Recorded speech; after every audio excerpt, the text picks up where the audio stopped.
제2계명이 무엇입니까? 제2계명은 너를 위하여 새긴 우상을 만들지 말고 또 위로 하늘에 있는 것이나 아래로 땅에 있는 것이나 땅 아래 물속에 있는 것에 아무 형상이든지 만들지 말며 그것들에게 절하지 말며 그것들을 섬기지 말라.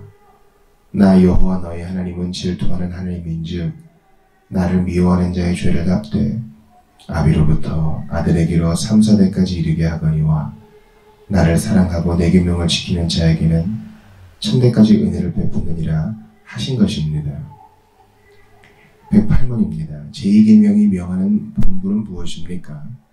제2계명이 명하는 본분은 하나님께서 그분의 말씀에서 제정하여 주신 그 모든 경건한 예배와 규례, 곧 그리스도의 이름으로 드리는 기도와 감사, 말씀을 낭독하고 설교하고 듣는 것, 성의를 실시하고 받는 것, 교정과 권징, 그 사역과 유지, 정교적 금식, 하나님의 이름으로 맹세하고 하나님께 서약하는 것 등을 받아들이고 행하며 순전하고 온전하게 지키라는 것입니다. 그처럼 모든 거짓된 예배를 거부하고 미워하고 반대하며 각자의 지혜와 소명에 따라서 거짓 예배와 우상 숭배 기념물을 제거하라는 것입니다.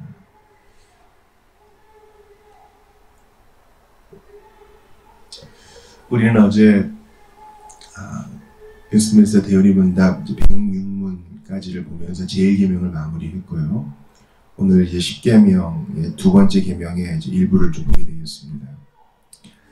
제2계명의 내용에 대해서는 출애굽기에 이미 말씀을 해놓으셨죠.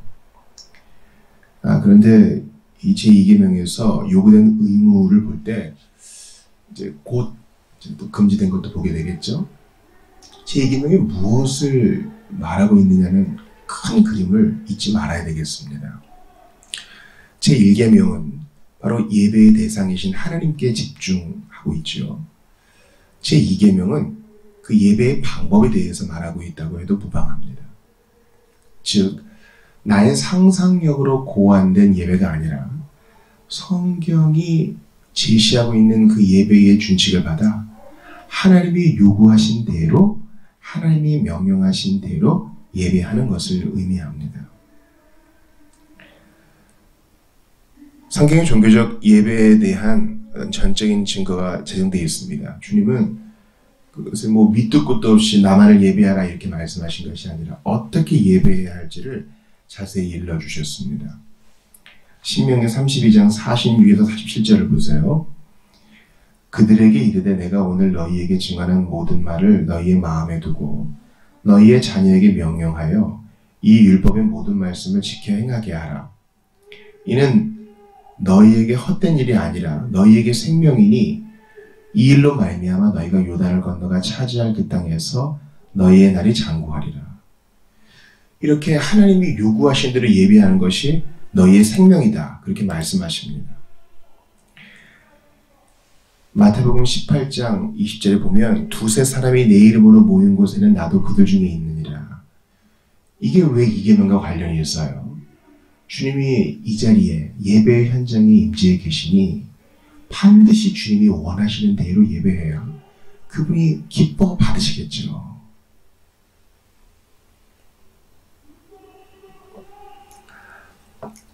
디모데전서 6장 13절과 14절도 같은 이야기를 합니다.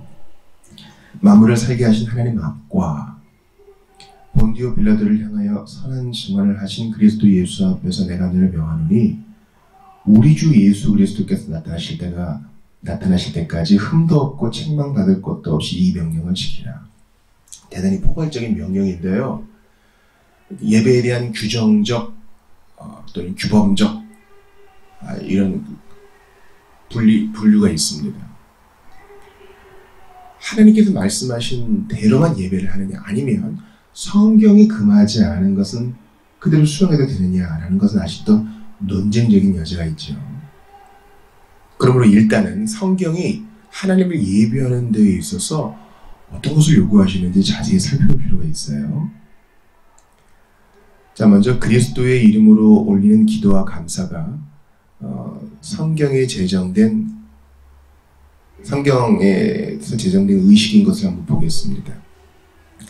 에베소 5장, 빌립보서 4장 6절부터 보죠. 아무것도 염려하지 말고 다만 모든 일에 기도와 간구로 너희 구할 것을 감사함으로 하나님께 아뢰라. 이러한 기도와 간구는 마땅한 예배의 의식이고 신자 개인으로든지 또 교회로든지 또 이후에 보겠지만 가정과 국가에서도 행할 수 있는 것입니다. 에베소 5장 20절 보시죠. 범사에 우리 주 예수 그리스도의 이름으로 항상 아버지 하나님께 감사하며. 감사 역시 마찬가지입니다. 감사의 찬양, 감사의 고백, 이 하나님께 마땅히 주님 고맙습니다, 찬양합니다, 이거 올려드리는 것은 예배의 아주 중요한 요소죠. 이제 하나님께서는 하나님의 말씀인 성경을 읽고 설교하고 듣는 것을 예배의 의식으로 제정하셨다는 것을 살펴보겠습니다. 신명기 17장 18, 19절입니다. 제가 아주 귀하게 여기는 말씀인데요. 그가 왕위에 오르거든 이 율법서의 등사본을 레위 사람 제사장 앞에서 책에 기록하여 평생에 자기 앞에 두고 읽어 그의 하나님 여호와 경외하기를 배우며 이 율법의 모든 말과 이 규례를 지켜야 할 것이라. 왕이 행할 거거든요.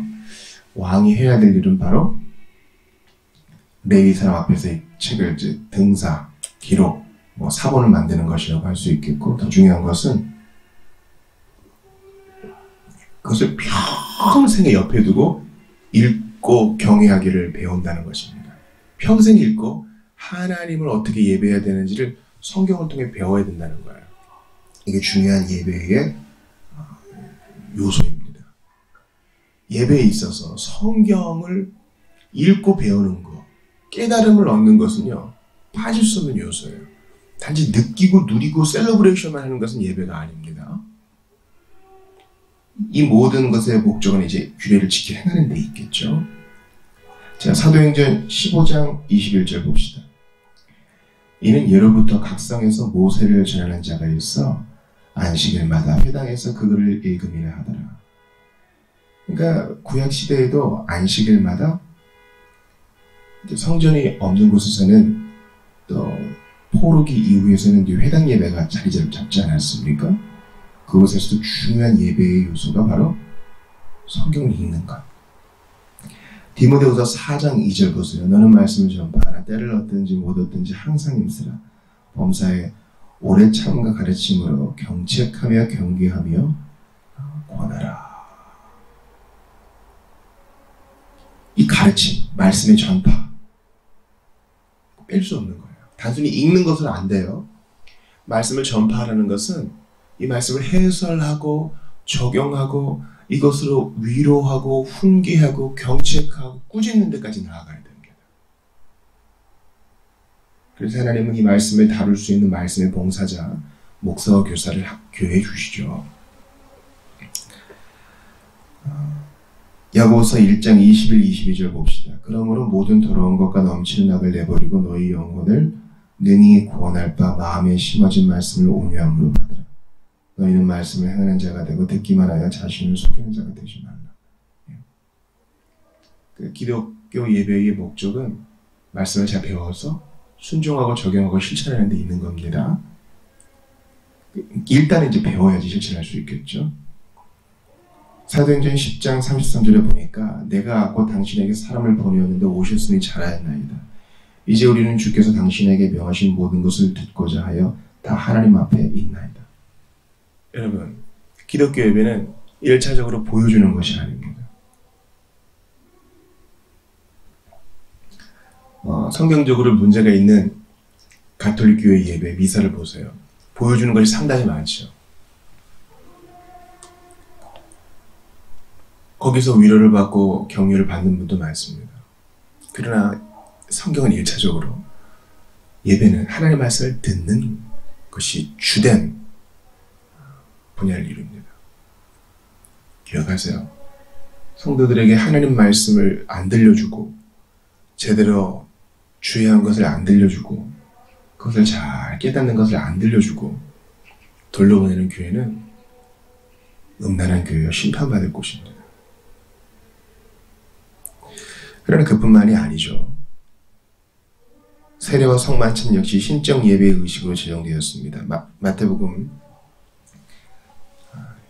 28장 19절 보세요. 그러므로 너희는 가서 모든 민족을 제자로 삼아 아버지와 아들과 성령의 이름으로 세례를 베풀고, 마땅히 감사하고 기도하는 것, 말씀을 듣고 또 읽고 해설하고 가르쳐 지키게 하는 것, 또한 이러한 성사 무엇입니까?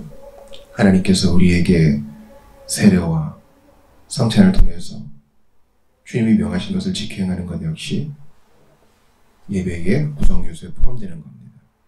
세례는 교회의 일입니다. 고린도전서 11장 23절에서 3절 보세요.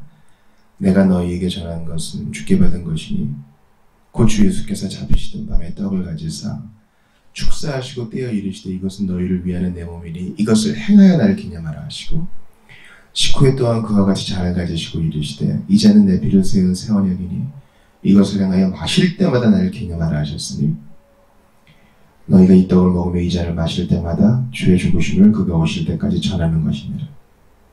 그러므로 누구든지 주의 떡이나 잔을 합당하지 않게 먹고 마시는 자는 주의 몸과 피에 대하여 죄를 짓는 것이니라.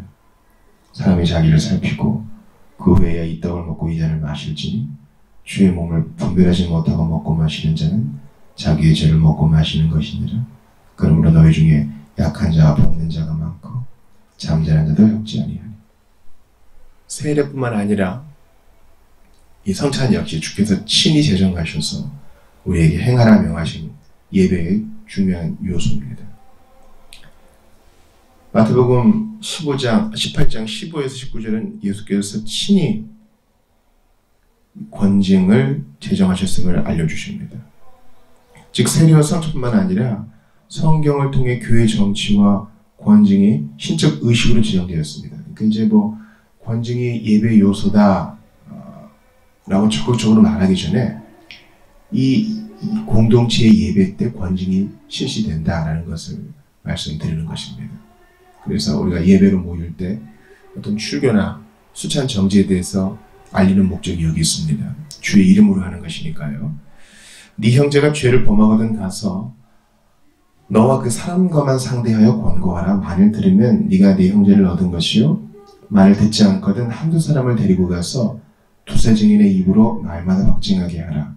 만일 그들의 말도 듣지 않거든 교회의 말하고 교회의 말도 듣지 않거든 이방인과 세여같이 여기라. 진실로 너희에게 이르노니 무엇인지 너희가 땅에서 매면 하늘에서도 매일 것이요 무엇인지 땅에서 풀면 하늘에서도 풀리리라. 진실로 다시 너희에게 이르노니 너희 중에 두 사람이 땅에서 합심하여 무엇인지 구하면 하늘에 계신 내 아버지께서 그들을 위하여 이루게 하시리라. 그렇습니다. 이러한 그 권징의 방식에 대해서 예수님께서 친히 말씀하셨으니 우리는 주의 말씀에 우리 자신을 묻고 순종해야 할 것입니다.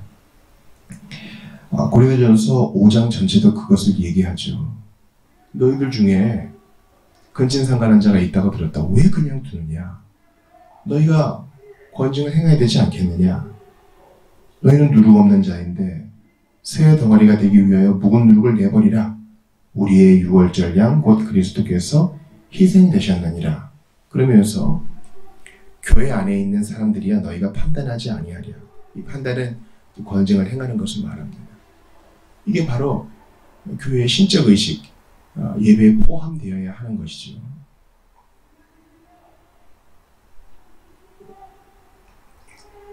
고린도전서 12장 28절 보세요. 하나님이 교회 중에 몇을 세우셨으니 첫째는 사도요, 둘째는 선지자요, 셋째는 교사요, 그 다음은 능력을 행하는 자요, 그 다음엔 병 고치는 은사와 서로 돕는 것과 다스리는 것과 각종 방언을 말하는 것이라. 주께서 교회에 주신 그 직분자 중에 다스리는 자가 있어요. 이 다스림은 목양을 말하죠. 잘하는 자는 칭찬하고 권면을 계속 무시하는 자는 주의 이름으로 마땅히 권징을 실시해야 됩니다. 공동체 전체의 건강을 위해서. 참아주고 기다려주는 것이 신자의 본분이죠. 그러나 예수님께서는 의도적인 악에 대해서는 교회 안에서 권징하라 라고 명하셨습니다.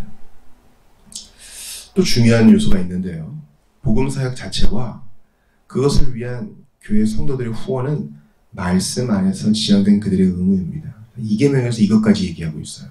이 대유리 문답이 좋은 점이죠.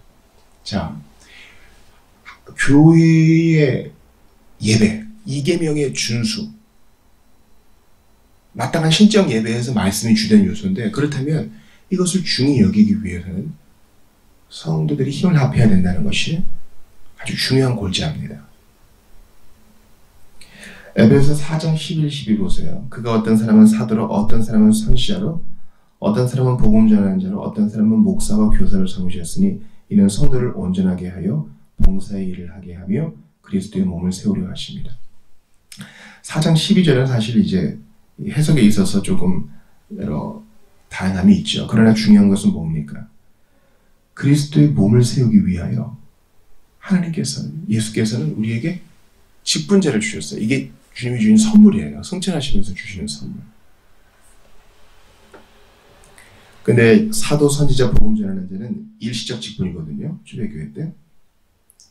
근데 아직까지 남아있는 것은 목사와 교사입니다. 그러므로 이 직분을 귀히 여기고 돕는 것이 교회의 중요한 일이라는 것이죠. 목사와 교사가 하나님 말씀을 수종들기 때문입니다. 성경에서는 교회의 일이요. 모든 사람이 다 개인적으로 성경을 읽고 해석하고 받아들일 수 있지만 이 일에 전무하는 자를 위하여 교회는 마땅히 관심을 기울여야 한다는 것이죠. 디모데전서 5장 10절 18절 보세요. 잘 다스리는 장로들은 배나 존경할 자로 알되 말씀과 가르침에 수고하는 이들에게는 더욱 그리할 것입니다. 성경에 일렀을 때 곡식을 밟았더는 소의 입에 망을 씌우지 말라 하였고 또 일꾼이 그 삭슬을 받는 것은 마땅하다 하였느니라. 그러니까 이 말씀 사역자가 이 일에 전무할 수 있도록 재정적 도움을 주라, 이런 것이죠. 고린도전서 9장 7절부터 15절을 봅시다. 누가 자기 비용으로 군복무 하겠느냐? 누가 포도를 심고 그 열매를 먹지 않겠느냐? 누가 양떼를 기르고 그 양떼의 젖을 먹지 않겠느냐? 내가 사람의 예대로 이것을 말하느냐? 율법도 이것을 말하지 아니하느냐? 모세율법에 곡식을 밟았다는 소에게 망을 씌우지 말라 기록하였으니 하나님께서 어찌 소들을 위하여 염려하시느냐?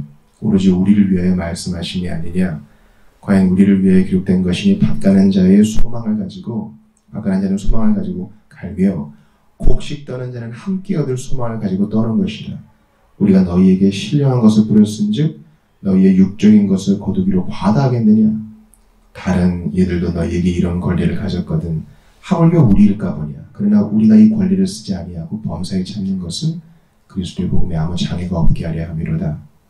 성전의 일을 하는 자들은 성전에서 나오는 것을 먹으며 제단에서 섬기는 이들은 제단에서 함께 나누는 것을 너희가 알지 못하느냐? 이와 같이 주께서도 복음 전하는 자들이 복음으로 말미암아 살리라 명하셨느니라. 그러나 내가 이것을 하나도 쓰지 아니하였고 또 이 말을 쓰는 것은 내가 이같이 하여 달라는 것이 아니라 내가 차라리 죽을지언정 누구든지 내 자랑하는 것을 헛된 대로 돌리지 못하게 하리라. 아주 바울이 분명히 얘기합니다. 구약 성경에서도 제사장이 그 제사 드린 것으로 살죠. 그들에게 다른 유혹은 없으니까요. 바울이 이것을 잘 해석합니다. 그러므로 교회에서 말씀 사역자에게 주는 어떤 페이를 급여, 월급이라고 하지 않고요. 사례라고 하는 감사의 사를 쓰죠. 그것은요. 성경의 뜻을 잘 이룬 것이라 하겠습니다. 그러므로 모쪼록 우리 각 지역 교회가 말씀 사역의 풍성함을 위하여 함께 마음을 쓸 수 있기를 바랍니다. 또한 신앙적 금식 역시 신적 의식이라고 성경을 알려줍니다. 요엘서 2장 12절부터 18절 보세요. 여호와의 말씀에 너희는 이제라도 금식하고 울며 애통하고 마음을 다하여 내게로 돌아오라 하셨나니 너희는 옷을 찢지 말고 마음을 찢고 너희 하나님 여호와께로 돌아올지어다. 그는 은혜로우시며 자비로우시며 노하기를 더디하시며 인애가 크시사 뜻을 돌이켜 재앙을 내리지 아니하시나니 주께서 혹시 마음과 뜻을 돌이키시고 그 뒤에 복을 내리사 너희 하나님 여호와께 소제와 전제를 드리게 하지 아니하실는지 누가 알겠느냐? 너희는 시온에서 나팔을 불어 거룩한 금시기를 정하고 성회를 소집하라.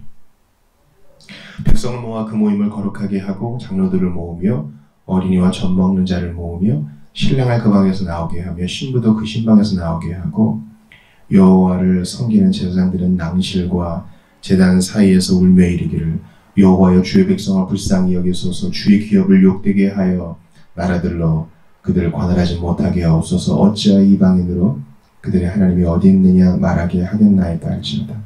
그때 여호와께서 자기의 땅을 극진히 사랑하시어 그의 백성을 불쌍히 여기실 것이다. 이런 공동체적인 금식이 신정 예배여야 하고 금식의 예배가 때로는 필요하다고 성경은 말합니다. 이거 구약에 얘기한 거 아닙니까? 그러나 그 정신은 얼마든지 성령 안에서 자유롭게 실행될 수 있어야 하는 것이죠. 예수께서도 신랑을 빼앗기면 금식할 때가 온다 그렇게 말씀하셨습니다. 고린도서 7장 5절도 같은 얘기를 하죠. 서로 분방하지 말라. 다만 기도할 틈을 얻기 위하여 합의상 얼마 동안은 하되 다시 합하라. 이는 너희가 절제 못함으로 말미암아 사탄이 너희를 시험하지 못하게 하려 함이라. 복을 할지라도 기도할 틈을 얻기 위하여 잠시 떨어져 있을 수 있다. 성경은 특별히 기도해야 되는 특수사항이 있음을 알려줍니다. 마지막으로 하나님의 이름으로 맹세하는 것과 그에게 서약하는 것 역시 성경을 통해 제정된 의식입니다. 이사야 19장 21절 봅시다. 여호와께서 자기를 애굽에 알게 하시리니 그날에 애굽이 여호와를 알고 재물과 예물을 그에게 드리고 경배할 것이요 여호와께 서원하고 그대로 행하리라. 그날에 이게 자발적인 거죠. 받은 사랑이 너무 크고 은혜가 커서 내가 기쁘게 하는 거예요. 주님 제가 이제 이렇게 살겠습니다. 이거 누가 시켜서 하는 거 아니에요. 받은 사랑이 크면 그래요.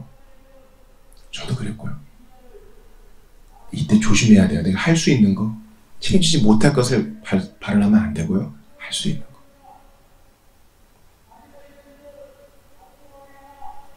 뭐 전생애를 구속할 거. 그게 아니라 정말 받은 은혜로 아주 면밀하게 잘 말씀드려야 돼요. 주께.